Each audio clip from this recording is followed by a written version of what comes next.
네. 네. 오늘 열매를 맺기 위해서라는 제목을 가지고 함께 말씀을 나누도록 하겠습니다. 로마서를 쓰면서 사도 바울이 로마에 있는 교인들에게 말하기를, 형제들아, 내가 여러 번 너에게 가고자 하는 것을 너희가 모르기를 원하지 않는다라고 말합니다. 원하지 않는다고 한 이유 중에 한 이유를 이렇게 표현합니다.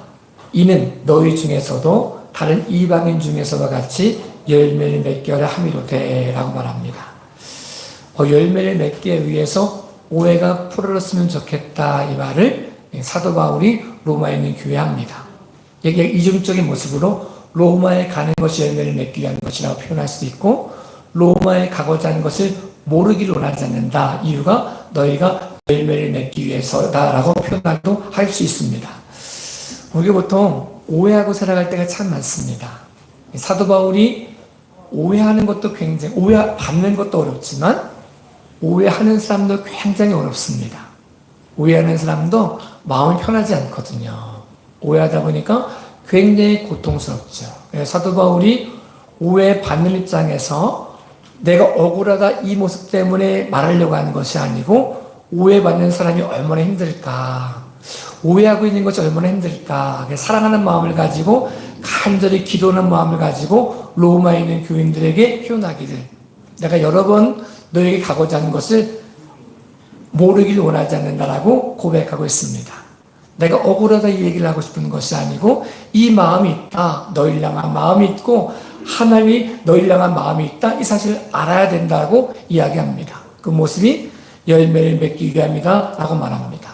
우리가 보통 씨 뿌린 자의 비유를 들 때 가시 떨기에 떨어진 씨앗을 이야기할 때 가시 떨기가 근심이기도 하고 걱정이기도 하지만, 오해 때문에 가시가 있으면 열매를 맺을 수가 없거든요. 성장할 수가 없거든요. 그래서 우리 안에 오해가 있을 때 시간이 지나면 되겠지, 물론 시간이 지나서 해결되는 부분도 있지만, 우리가 내가 억울해서가 아니라 상대방을 위해서 기도하는 마음을 가지고 회개하는 마음을 가지고 철저하게 잘 설명함으로 오해가 풀어져 하나님이 영광이 되어지고 열매를 맺는 믿음의 귀하가 복된 모습이 되어질 수 있기를 예수님의 이름으로 축복합니다. 하나님도 우리가 오해하는 것을 굉장히 잘 설명해 주고 싶으셨습니다. 너가 이것도 모르고 이것도 오해했냐라고 꾸짖는 것이 아니라 굉장히 잘 설명하고 싶으셔서 성경을 우리에게 주셨습니다. 사람들이 이렇게 물어요. 하나님, 우리 언제 사랑하셨습니까? 우리 어떻게 사랑하셨습니까? 왜 그렇게 나를 혼자 두셨습니까? 왜 응답하지 않으셨습니까? 라고 막 오해해서 물을 때 하나님이 이렇게 표현하십니다. 내가 너를 어떻게 사랑했는지 아들 예수님을 십자가에 못 박기까지 사랑했다. 내가 너희를 향한 사랑을 확증했다라고 말씀해주고 있습니다. 우리 홀로 두셨다라고 말할 때 내가 홀로 두지 않았다, 내가 임마누엘 하나님으로 너와 항상 함께 했다라고 말씀해주고 있습니다. 엘리야 같은 경우도 자기 혼자 남았는 줄 알고 하나님 이만하면 됐습니다, 죽고 싶습니다 라고 말할 때 오해한 거잖아요.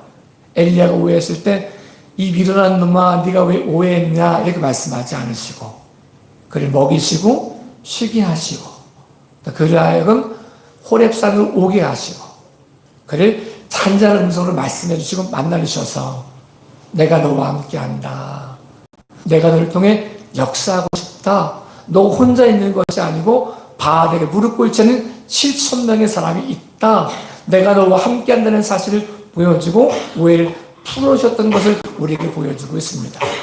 오해가 풀린 엘리야가 다시 힘을 내 하나님 영광으로 쓰임받았던 것처럼 우리 안에 하나님에 대한 오해가 있다면, 우리를 안 사랑하시고 내 기도에 응답 안 해주시고 나 이렇게 저렇게 오해하고 있는 것이 있다면 성경을 통해 확증해 주신 이 사랑의 은혜가 오해가 풀려지는 믿음의 귀하고 복된 모습이 되어질 수 있기를 예수님의 이름으로 축복합니다. 보통 사람들은 우리가 열심히 해야 뭘 잘할 수 있다고 생각을 합니다. 하나님이 전쟁의 승패가 사람에게 있지 않고 하나님께 있다는 사실을 알려주고 싶으셨습니다. 사람이 많으면 교만해지고 적으면 낙심할 수밖에 없는 사람에게 그렇지 않다라는 것을 보여주고 싶으셔서 샘플로 보여준 사람이 기드온입니다. 기드온이 미디안과 싸우려고 할 때 확증이 서지 않으니까 확신을 달라고 기도하죠. 양털을 가지고 적게 해달라, 이건 마르게 해달라 라고 말해가지고 확신을 가지고 미디안과 싸우러 나가는데 하나님이 모여라 이랬더니 이 기드온을 통해 모여라 이랬더니 32,000명이 모였습니다. 하나님이 너무 많다는 거예요. 왜냐하면 32,000명 가지고 싸우면 우리가 일당 10 정도 싸워서 이겼다라고 생각할까 봐. 그래서 두려워하는 사람, 무서워하는 사람, 돌아가고 싶은 사람 다 돌아가라 이랬더니 32,000명 중에 22,000명이 돌아가고 10,000명이 남았습니다. 기드온은 마음이 조급한 거죠. 32,000명 가지고 싸워도 이길까 말까인데 22,000명이 돌아가고 10,000명밖에 안 남았더니 두려움이 있는 거죠. 근데 거기다 하나님 더 말씀하시는 거야. 10,000명도 많다. 괜히 10,000명과를 싸우면 너희가 이기고 난 다음에 내가 일당 100으로 싸워서 내가 용맹해서 이겼습니다. 이렇게 말할까봐 10,000명 중에도 물 마시는 것을 기준으로 나눕니다. 300명의 사람이 개처럼 물 핥는 것을 따로 세우라고 하시고 300명을 통해 역사하셔서 큰 승리를 주셨습니다. 사람들이 오해하는 거예요. 300명이 굉장한 줄 알고 기드온이 300용사다라고 말하면서 굉장한 줄 알고 300명의 포커스, 중심을 맞췄더니 하나님이 아니다. 300명의 용사가 아닌 개처럼 물을 핥는 300명. 그들이 잘나서가 아니라 개처럼 물을 핥는 300명을 통해서 역사하시는 하나님을 바라보라고 말씀해주고 있습니다. 근데 우리가 자칫 잘못하면 우리 열심을 내면서 하나님보다는 오해해가지고 내가 열심을 내야, 내가 뭐 잘해야, 내가 뭐 때문에, 내 행위 때문에 이렇게 말할 수 있지만 하나님은 우리에게 말씀하십니다. 우리의 행함 때문에가 아니라 하나님의 주권 때문에, 은혜 때문에 우리가 승리를 얻을 수 있었고 전쟁의 승패가 사람에게 있지 않고 하나님께 있다는 사실을 말씀해주고 있습니다. 우리 오해가 풀려져서 열심을 내지만 두렵고 떨림을 가지고 감사함으로 하나님께 나아갈 수 있는 믿음의 귀한 시간 되어질 수 있기를 예수님의 이름으로 축복합니다. 제가 교회를 개척하면서 제일 많이 들었던 말이 이겁니다. 목사님, 헌금 나오는 목사님이 다 쓰시는 건가요? 이게 제일 많이 들었습니다. 또 교회를 건축하고 나니까 제일 많이 듣는 말이 뭐냐면 목사님 아들이 이 교회에 물려받는 건가요? 물으셨습니다. 감리교법상 저희 아들이 목회할지 안 할지 모르지만 감리교법상 세습이 불가능합니다. 그래서 저희 아들이 목회를 한다 쳐도 여기서 제 뒤를 이어서 목회할 일은 없습니다. 또 목사님 이름으로 이 건물 되어져 있나요? 라고 물었지만 제 이름으로 되어져 있지 않고 열매 맺는 교회 이름으로 되어져 있고 빚을 어느 정도 갚으면 우리가 기독교 대한 감리에 이렇게 재산을 다 올려놔야 돼. 편입을 시켜야 되는 것이 있습니다. 이것은 개인이 만약에 제가 제 이름 넣었다 뭐 같이 있었던 사람 돌아가시면 이거 내 땅입니다 라고 말하면 안 되니까. 그러니까 누구도 교회 재산을 마음대로 하면 안 되니까 감리교는 특별히 감리교 재산에 편입을 시켜서 거기서 관리를 합니다. 그렇다고 감리교 재단에 힘이 있는 것이 아니고 우리가 만약에 이 교회를 홀고 다른 교회에 서겠다 하면 구역회를 통해 가지고 결정하면 할 수 있습니다. 근데 법적인 부분에서는 오해가 되지 않도록 감리교 재단에 편입하는 것을 원칙으로 하고 있습니다. 제가 담임 목사지만 교회의 헌금은 제가 마음대로 쓸 수 있는 것이 아닙니다. 제가 결정한 대로 쓸 수 있는 것도 아닙니다. 교회의 재정은 구역회라고 하는 것을 통해서 결정을 합니다. 그래서 저희가 이제 13년, 14년 됐는데 작년에 처음으로 이제 구역회 때 저희 사례비를 올려주셨습니다. 구역회 때 결정을 하는 거죠.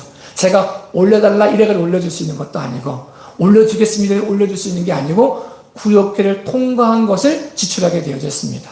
그리고 구역회를 통과한 것 중에 혹시 미흡해가지고 못하는 것이 있으면 오래 할 수도 있는데 이럴 때는 전체 교인들이 이해할 수 있는 부분을 지출합니다. 이게 안 되면 임시 구역회를 해가지고 통과시킵니다. 여러분 잘 기억할지 모르시겠지만 우리 교회 앞에 식당을 좀 증축 공사를 냈는데 제 마음대로 하는 것이 아니고 제가 설계도도 저는 잘 못 봤지만 견적서를 보고 견적서를 가지고 저 뒤에 놓고 한 달 동안 넣습니다. 혹시 견적서 보시고 뭐 궁금한 게 있으면 물으셔라. 이렇게 말씀을 드렸고, 교회 3년 전에 이 교회를 짓기 위해서, 은행에서 대출 낼 때도 구역회 통과서 했고, 거기서 제 혼자 할 수 있는 게 아니고, 구역회 통과한 분 세 분의 명의를 가지고 이분들이 보증서 가지고 그 돈을 빌릴 수가 있었습니다. 이 모든 것들이 어떤 한 사람이 개인적으로 뭐 제가 결심한다고 할 수 있고 제가 결심 안 한다고 할 수 있는 게 아니라 교회에는 구역회, 금전적인 문제는 구역회, 문제는 당회 때 결정을 합니다. 근데 구역회 때 통과되지 않은 것들을 오래 쓸 때는 특별히 저희가 부서별로 쓸 때는 될 수 있으면 후원을 하거나 개인적으로 썼던 것을 말씀드립니다. 왜냐면 이게 저희가 풀어야 되는데 어떤 분이 그 개인적인 쓰는데 교회들을 썼습니까? 라고 물으면 설명을 해줘야 되는데 뭐 구역회 통과하면 설명해 좋잖아요. 이렇게 구역회 통과해서 이렇게 됐습니다. 라고 설명할 수 있는데 그렇지 않으면 그분이 실족할 수 있기 때문에 될 수 있으면 그래서 어떤 분이 법인카드 왜 목사님 법인카드 안 쓰시고 개인적으로 돈을 내시냐 그렇게 말씀하시지만 제가 될 수 있으면 전체적인 부분 속에서도 구역회를 통과하지 않는 것들은 헌금 드리기 전 내 돈이지만 헌금을 드려준 다음엔 내 돈이 아니거든요. 목사 마음대로 할 수 있는 돈이 아니거든요. 그분을 이해해 주시고 오해가 없으셨으면 좋겠고 혹 내년에 뭐 하고 싶은 게 있으면 구역회 때 말씀하셔가지고 또 말씀하시고 특별히 빨리 하셔야 될 것이 있으면 임시 구역회를 소집해달라고 말씀하시면 임시 구역회는 2주 전에 공부하면 됩니다. 그래서 임시 구역회를 통해서 할 수 있으니까 이렇게 나갈 수 있으면 좋겠습니다. 교회가 교회 될 수 있었던 이유 중에 한 이유는 다 말하듯이 목사가 주인이 아니고 여러분이 주인이 아니고 하나님이 주인이심을 고백할 수 있기 때문에 그렇습니다.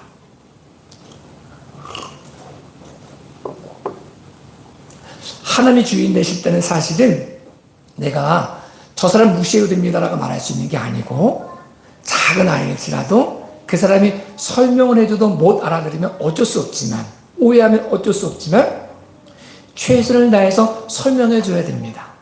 그 사람들도 모든 사람이 어린아이들부터 어린이까지 모든 사람이 설득이 될 수 있도록 하는 것이 교회입니다. 목사만 잘 들어서 되는 게 아니고 어린아이 말도 잘 들을 수 있어야 교회입니다. 왜냐하면 예수님이 주인 되시기 때문에 그렇습니다.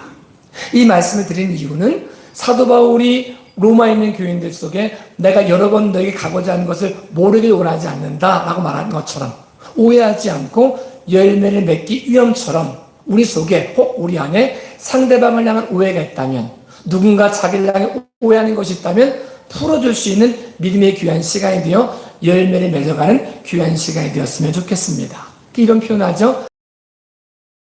될 수 있으면 가끔은 고쳐내지 말고 신발끈을 고쳐내지 말라. 왜냐하면 오해할 수 있으니까. 나는 깨끗해 라고 말해도 오해할 수 있으면 오해가 되지 않도록 오해되는 부분을 없애주고 그 안에 하나님이 마음껏 역사할 수 있도록 믿음으로 고백하고 축복합니다.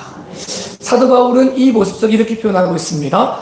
헬라인이나 야만인이나 지혜 있는 자나 어리석은 자에게 다 내가 빚진 자라라고 말하고 있습니다. 우리가 보통 내가 말씀을 전하거나 내가 기도하거나 내가 뭔가 준다고 생각했을 때 교만할 수가 있습니다. 나는 주는 사람, 너는 받는 사람이라고 생각할 수 있지만 사도 바울이 이야기하는 거예요. 내가 복음을 증거하고 있고 기도하고 있고 뭐 잘하는 것 같지만 내가 내게 있는 것이 아니고 나는 헬라인이나 야만인이나 지혜 있는 자나 어리석은 자에게 다 내가 빚진 자라고 말합니다.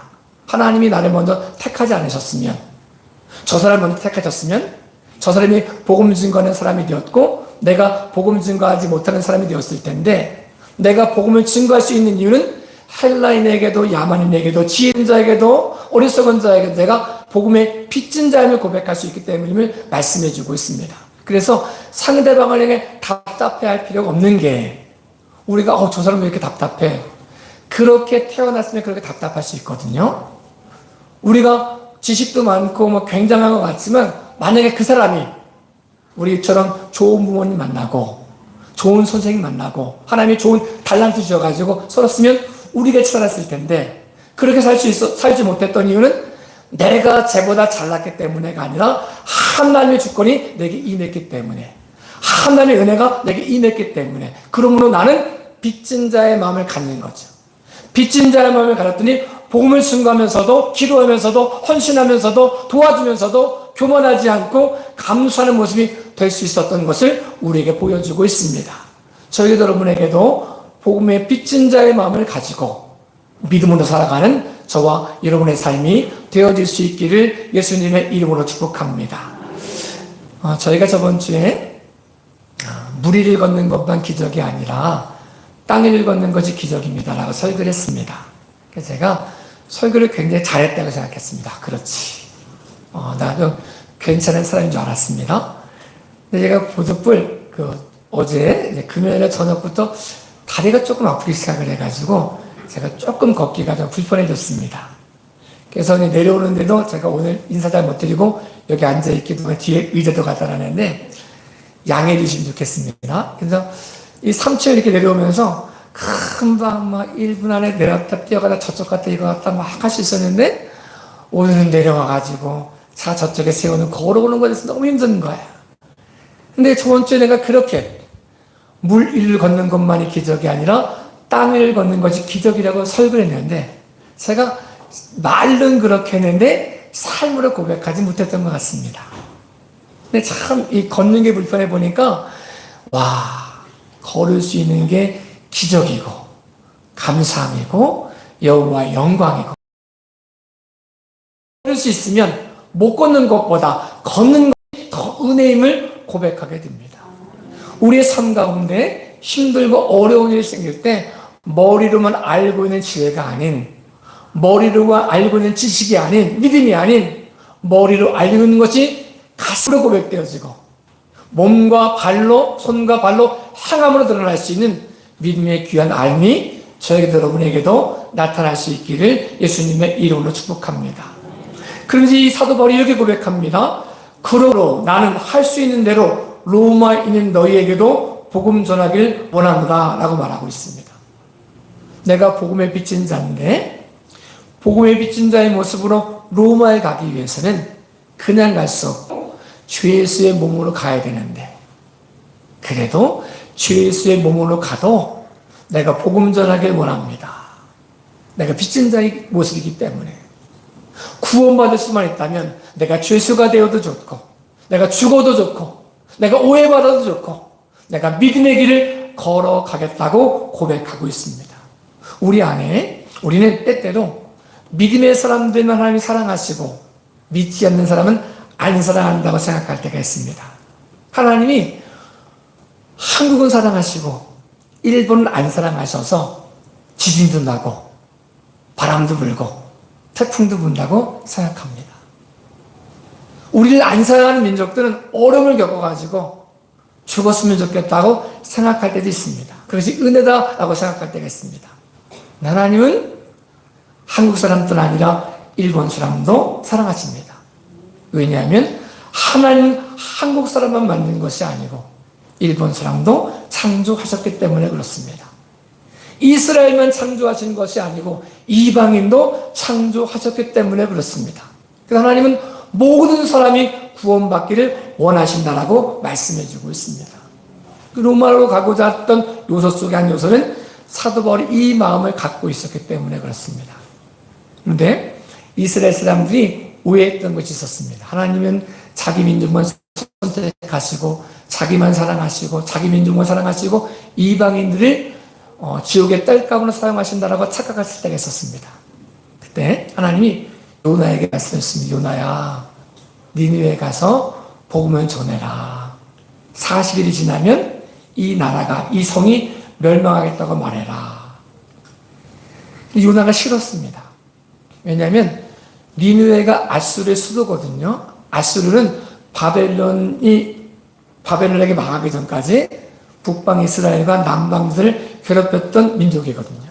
그래서 북방 이스라엘에게도 남방 유다에게도 철천지 원수 같았던 사람들이 아수르 사람들이요. 중심이 니느웨 성이었거든요. 그래서 이 요나는 생각합니다. 내가 40년 피해 있으면 니느웨에서 망하겠지 생각합니다. 도망갑니다. 빠지게 되고 물에 빠지게 되고 큰 물고기 뱃속에 3일 하는 중에 물고기를 토내가지고 니느웨 성을 지나가면서 차례 이야기합니다.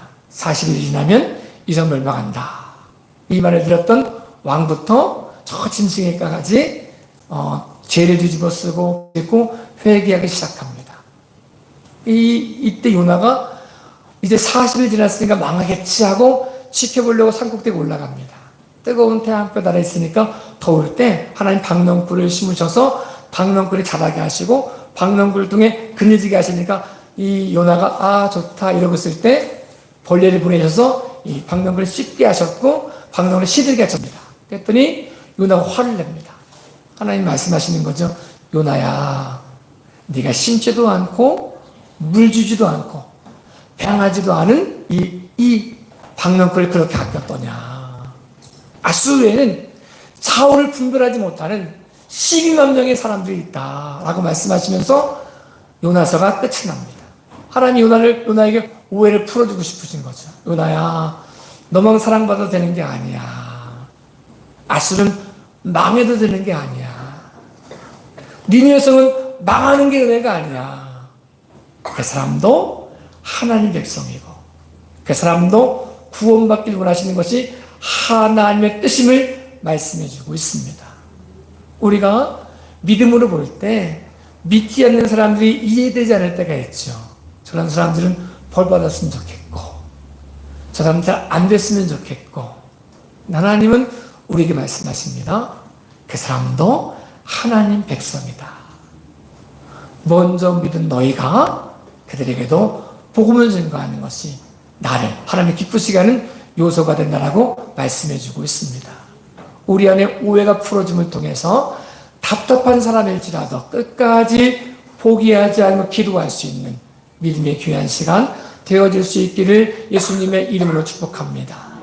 여호와의 영광을 선포하기 위하여 끊임없이 오해받고 오해하는 그 관계성 속에 가시 같은 모습이 사라져 열매를 맺을 수 있도록 아파하는 모습이 있다면 상대방이 날 통해 아파하는 모습이 있다면 기도하는 마음을 가지고 간절한 마음을 가지고 사랑하는 마음을 가지고 해결해 줌으로 그도 나도 함께 열매를 맺는 믿음의 귀한 시간 되어질 수 있기를 예수님의 이름으로 축복합니다. 하나님 우리에게 오해를 풀어주고 싶으셔서 우리에게 성경을 주셨습니다. 성경을 주셨기 때문에 성경을 읽으면서 하나님 마음을 알 수 있고 우리가 어떻게 살아야 되는지를 알 수 있다는 거죠. 사람들은 선악과만 먹으면 행복할 줄 알아가지고 선악과 먹는 것이 소원인 사람이 있습니다. 하나님이 말씀하시죠. 선악과 먹으면 죽는다. 선악과를 먹지 말라고 한 이유는 우리를 제한하기 위해서가 아니라 우리를 힘들게 하기 위해서가 아니라 우리에게 참된 자유를 주기 위해서였습니다.